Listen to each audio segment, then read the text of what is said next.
Does he know y'all have this in the doc?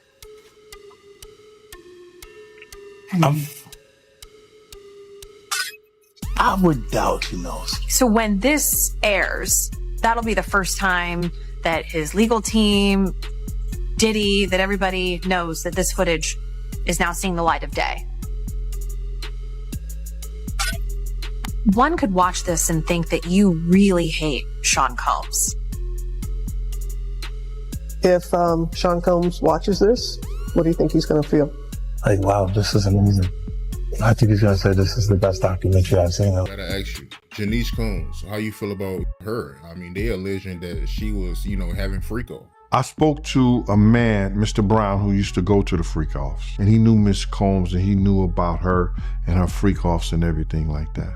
We had always thought that she had a modeling agency, but it wasn't a modeling agency. It was more a brothel that she ran for high-profile drug dealers.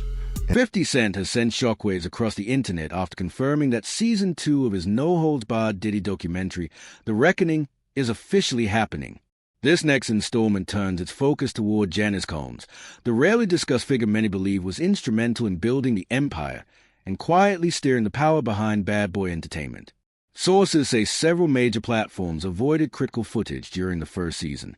This time, however, 50 isn't holding back. With no censorship and no compromises, he plans to release the upcoming chapter directly on YouTube. His promising a viewpoint the public has never been shown before, and making it clear that he's done taking the cautious route. Yeah, my mom's gorgeous. Hold on, let me introduce you to my mom. Call Mom Dukes. Hi. She's getting a drip with me. She's hydrating. What's up, Mom? Everything's good, baby. I'll be with you. Yeah. I love you. I love you too. The story opened by examining Diddy's early life, tracing how loss and authority shaped him from a young age. According to a longtime associate, his father, an influential presence in Harlem, was killed while Diddy was still a child. In the aftermath, his mother, Janice, assumed full control of the household. Their home soon evolved into a hub for powerful and connected individuals, giving Diddy early exposure to how influence, image, and hierarchy truly worked. Those experiences left a deep mark. People in the neighborhood sensed that something important and unusual was taking shape behind those doors long before the world took notice. Mom, she came out defending her son, man. How you feel about that? She made a comment saying that he's not a monster. I guess this is my newfound career, so I'm going to say what on my mind and what I think, brother. First of all, that's his mother. Wrong, right, or indifferent, she going to lie, steal, kill, and protect her child. That's what she's supposed to do. But the apple don't fall far from the tree, man. You got to realize that. He didn't get all this from his daddy because he didn't know his daddy, even though they try to say his daddy was some big-time drug dealer in the whole 9 yards. You understand? He didn't get this from his daddy. You got to realize, man, his mother had a modeling agency, and it was alleged that it was also Ladies of the Night, a prostitution ring. From the beginning, Janice was driven by ambition and a desire to gain influence, forging ties with a prominent figure in Harlem to strengthen her standing. After the death of Diddy's father, that drive became even more focused. She began positioning her son as a key part of her own rise. The documentary cites Patterson, who recalls their living room transforming into an informal showcase. Diddy and other kids were pushed to perform, dancing, entertaining, and commanding attention, while adults looked on and applauded. Through those early experiences, Diddy absorbed crucial lessons about visibility, presence, and the mechanics of influence. It was a quiet training ground for the spotlight, one that helped prepare him for the power and dominance he would later pursue. Diddy mother might be the originator of the freak-offs. All right, so tomorrow Peacock is dropping. According to the Rolling Stone, the doc features an alleged childhood friend of Puff's, hip-hop producer Tim Dog Patterson. He alleged that Janice, Diddy's mom, would often throw parties at Diddy's childhood home.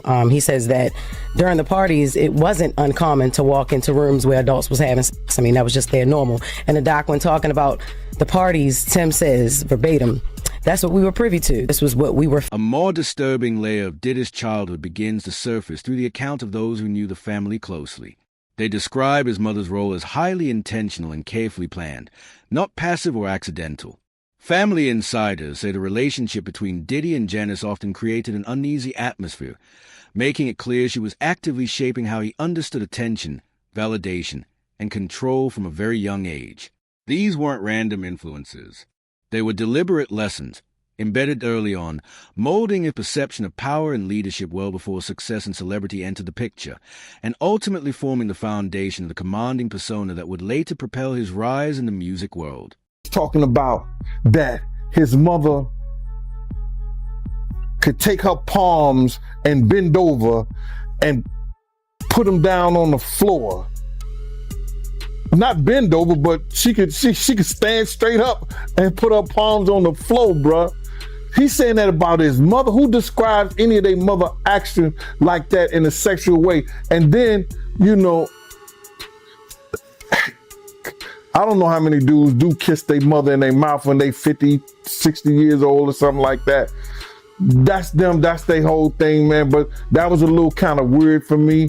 And then his mother wore the same white fingernail polish that Cassie described that he liked to see her and other models in when she was describing her lawsuit. And what's crazy to me is that, man, it seemed like him and his mother had this, I don't want to get too deep, man, this Oedipus complex. The behaviors shaped during Diddy's childhood later reappeared in the world he created as an adult, with his high-profile gatherings closely resembling the environments he was raised in. These settings didn't emerge by chance. They reflected familiar patterns. Janice was not removed from these scenes. According to multiple witnesses, she was fully aware of what was happening and was seen at many of these events, quietly watching and influencing things from the background.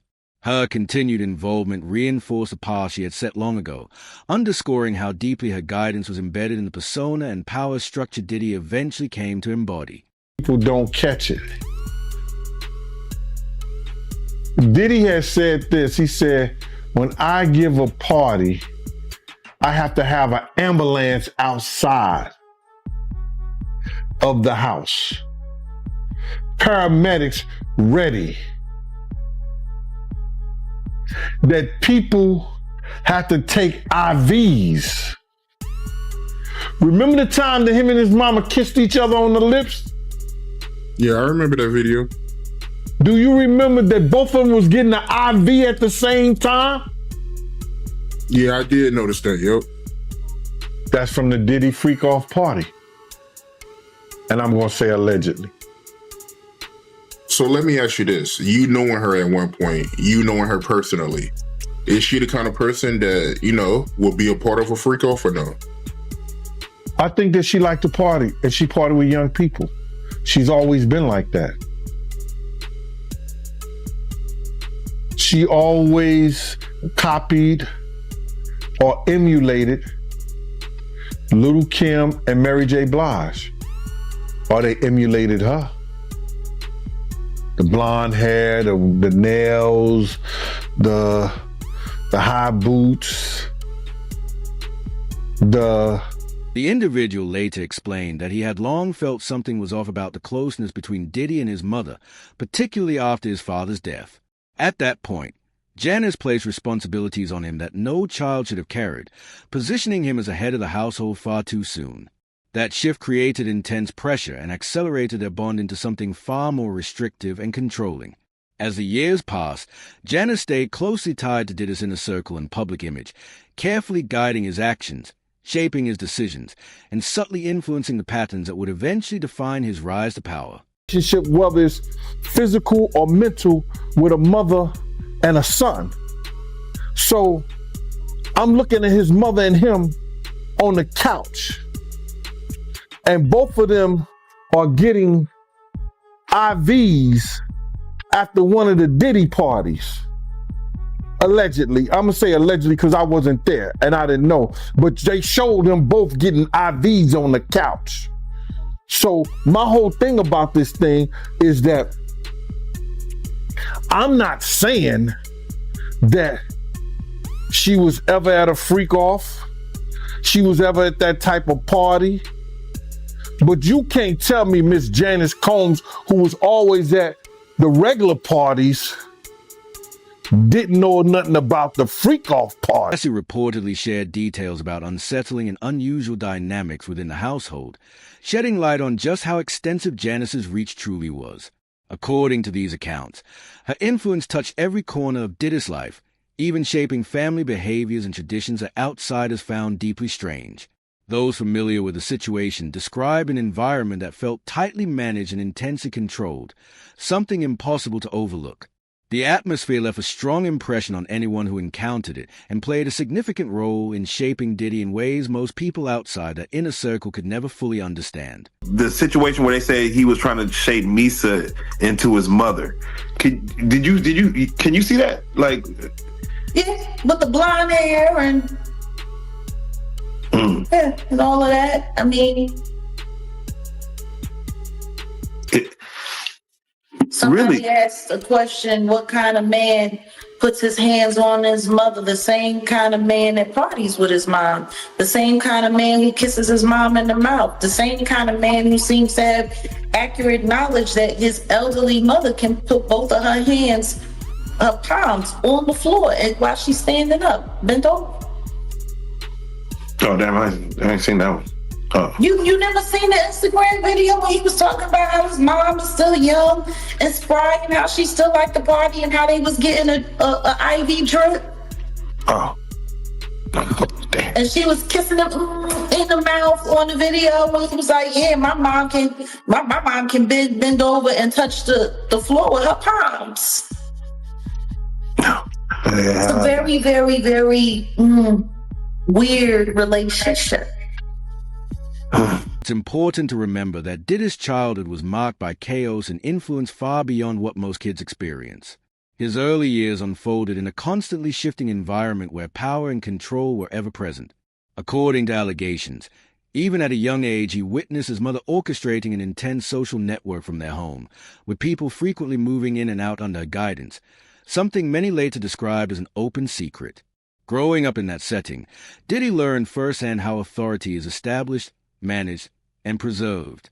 Those early observations left a permanent mark, subtly shaping the commanding presence and calculated mindset that would eventually fuel his ascent in the music world. You think it's Diddy, it's Janice Combs. Janice Combs is Bad Boy. Man. You don't actually sign to Diddy. His name is on a dotted line, but you actually sign it to Janice Combs. Did he ever tell you why that is, or do you understand? Oh, now that I'm older, I know exactly what it is. It's a paper trail, so nothing can come bite me. If you come for me, you ain't coming for me. I ain't got nothing. As expected, Janice has publicly rejected the documentary's claims, issuing a statement that strongly denies the accusations. Yet what followed has only deepened the intrigue. Despite the seriousness of the allegations and potential damage to their reputations, neither she nor Diddy has taken legal action against 50 Cent or the outlets distributing content. For many watching closely, that lack of a legal response feels telling. While all accusations remain unproven, the absence of a direct challenge has only intensified speculation, leading some to believe the narrative may be hitting closer to home than either party are prepared to openly address. Music, business, fashion.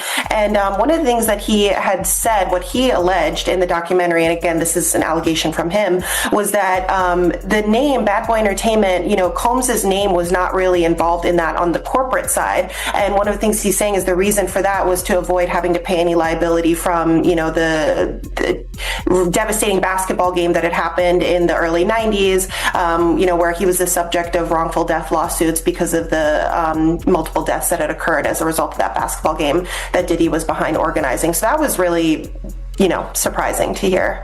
Yeah, that was a big allegation, because the families of the victims killed in that stampede, it was horrible. We're talking about December 28th, 1991. Combs, fellow rapper Heavy D, they hosted this charity basketball game. The game took place at the gymnasium of the City College of New York. And according to the New York Daily News, before the basketball game started, people who weren't let inside, they broke a window, swarmed toward the entrance of the gym, all went down a staircase. The doors at the bottom of those stairs open towards the stairs, not towards the gym. So once a crowd got down there, they couldn't get the doors open and people started being crushed. 9 people died. Dozens of others were injured. And there were no criminal charges that were ever filed against anyone for the stampede, but multiple families and... Janice emerges as a true strategist behind Diddy's business savvy, quietly guiding him through the industry while keeping control firmly in her hands. Despite Diddy being the recognizable face of Bad Boy, insiders say he never truly held ownership over the label's core assets. Every major piece remained under his mother's authority. Exclusive interviews and footage highlighted by 50 Cent portray her as the ultimate gatekeeper, managing finances and steering the label through its toughest challenges. Sources reveal that when Diddy signed key documents, it wasn't merely a gesture of respect or duty. It was a deliberate move to protect the assets and maintain legal distance, emphasizing just how much of the empire she commanded from behind the scenes. City College. You understand? I was there. I was doing security. My team was supposed to have the outside. Puff came to me the day before we were supposed to do the job there and told me that Heavy D didn't want us to do the security outside. I had 18 men ready to do the security outside with my dogs like I always do. People knew how we used to roll. We would have the pits, the Rockwilders, you understand? You know, we had that outside locked up. So anybody try to bum rush, anybody do that, we had the gates, the whole 9 yards. So we could stop all that. You know how people gonna get down in Harlem. You understand? So, and then when you got LL Cool J, you got Mike Tyson coming through there, and they coming through the front door so people see them. So they gonna go crazy. LL was the hottest thing out at that time. Mike Tyson was the hottest thing out at that time. They got all kinds of stars and people in there already. They was coming through the back. They came through the front. And it caused the door to be bum rushed. But if they had the gates up, if they had the dogs, and with the help of the police, that shit would have never happened, bro. That shit would have never happened. I was there, I saw it. I saw Jessica run down the steps after she grabbed the money box because my man Eddie was protecting her. And Eddie's the one called me on the walkie-talkie and said, yo, Jessica just locked me in outside the gym, Gene. You couldn't go down the steps after they bum rushed the door. You understand? I had to run around the whole gym on the outside, around the gym, down the steps, run across the basketball court, and open the front door. When I opened that one door, because it pushed inside, people start squeezing through that. Then I just kept doing the doors, and people was coming in there, falling dead, right out, just falling out right there. And once they got in there, they just fell out. It was crazy, bro. You know, he just wanted us to do inside the gym to make sure that nobody, you know, be over the celebrities like that. That's what he wanted my team to do. But most of the celebrities gonna have their own security anyway. You know what I'm saying? That was just a way to cut our security off anyway. So he cut the security and he got the FOIs, and the FOIs left their post, and that's how the people bum rushed the door, and 9 people died by going down those corridors. And you blame Diddy for that? Yeah, I do. So why does Janice maintain full control while Diddy commands the spotlight? The answer traces back to a tragic event in December 1991, when Diddy hosted a high-profile celebrity charity basketball game at City College. Before the game even got underway, a surge in the crowd triggered a deadly stampede that claimed 9 lives. Facing multiple lawsuits from the victims' families, it became painfully clear that any future mishaps could put all of Diddy's assets at risk. By holding the reins herself, Janice was able to safeguard the empire, underscoring why ultimate authority always rested with her behind the scenes. I know the freak-offs, that his son is there. Like, it seems like he likes to get down with his kids. Yeah. But that wasn't all. Just to hear Little Rod say, like, the boys were around. Roger Bonds talked about the children as well. What kind of parenting relationship is that? But then again, that goes back to the conversation of Lori Harvey, Steve Harvey's daughter. It was all known that she was spotted in them streets with Justin, and then she was spotted in them streets with Diddy, and they all tried to sit there and pretend like that wasn't what it was. Like, I don't know if anybody has not noticed, but ever since Diddy got pinched, they've all been trying to pretend like all of the stuff that we've seen that happened, that they was all— Dean Deal, who witnessed the events firsthand, places a weight of responsibility directly on Diddy. Security was insufficient, cautionary signs were ignored, and a catastrophe might have been prevented. Many argue that Diddy must be held accountable for the chaos that unfolded that day. It serves as a stark reminder how immense power carries enormous responsibility, and how quickly lapses in oversight can spiral into tragic consequences. I am going to let you professionals look at the situation and come back to me with a— The closeness between Diddy and his mother was remarkable, but its influence reached far beyond their home. The habits and lessons he absorbed as a child began to surface in how he managed his own family, creating behaviors and dynamics that have fascinated, and at times unsettled, those watching his ascent. It's a powerful illustration of how early guidance can ripple through a person's decisions and relationships for years to come. Lord, you wear it. I'm gonna wear it. Lord, you wear it. Be with it. I'll accept it. And then saying this about the interaction moments later. I need some hand sanitizer. Hold on. I got. I've been out in the streets amongst the people. Yeah, I gotta take a bath. Like the amount of people that actually I'm coming in contact with. Like that's what I have to do. You know what I'm saying? It's like 150 hugs. Everyone connected to Diddy is scrambling to halt 50 Cent's documentary, with Diddy himself filing a cease and desist, claiming it is defamatory, misleading, and deliberately damaging. His legal team maintains that the allegations are unverified, exaggerated, and intended to harm reputations rather than uncover the truth. But the timing tells its own story. This legal action didn't follow Season 1. It only surfaced once news spread about the explosive, potentially game-changing revelation set to appear in Season 2. The move underscores just how significant the upcoming material is, as lawyers rush to block the release of the Netflix docuseries scheduled for today. The victims a platform. It's not personal. The show is not completely the perspectives of people that did not like Sean. Not everyone needed to have an allegation. While most would respond to controversy with legal action, Diddy seems to believe the solution lies in telling his own side of the story through a documentary, despite the fact that existing footage and first-hand accounts already paint a very different picture. Rather than calming the storm, this strategy only adds fuel, escalating the drama and making the situation far more volatile. Adding another layer, his sons Justin and Christian are teasing a new docuseries about their family. A trailer released on December 28 by Zeus Network's founder shows the brothers sitting on a couch in the screening room as a montage of headlines about their father scrolls across the screen. The teaser ends with Justin's phone vibrating. He answers a collect call from the Fort Dix Federal Correctional Institute, where Combs is currently serving time. No official release date has been announced, though the teaser promises viewers can expect it sometime in 2026. Diddy shares Justin with ex-Misa Hilton and Christian with the late Kim Potter.